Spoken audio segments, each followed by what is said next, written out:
అనంత కరుణామయుడు, అపార కృపాశీలుడు అయిన అల్లాహ్ పేరుతో ప్రారంభిస్తున్నాను.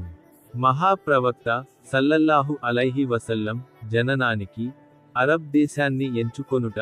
సృష్టి ప్రక్రియ. Page number 3.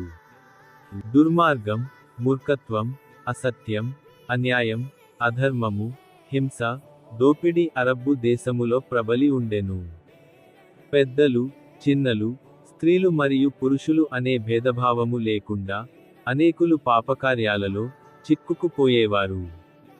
అలాంటి పాపకుపములలో చిక్కుకున్న అరబ్బు ప్రజలను మరియు ప్రపంచ ప్రజలను ఏక దైవారాధన వైపునకు మలచుటకు భూగోళమునకు నడిబొడ్డున ఉన్న ఈ అరబ్బు దేశము ద్వారా ఇస్లాం ప్రచారోద్యమమును ప్రపంచ నలుమూలలకు చాటి చెప్పుటకు ముహమ్మద్ ప్రవక్త సల్లల్లాహు అలైహి వసల్లంను మక్కా నగరములో నున్న ఒక ధర్మకర్త కుటుంబము నందు జన్మింపజేయుటకు ఎంచుకున్నాడు.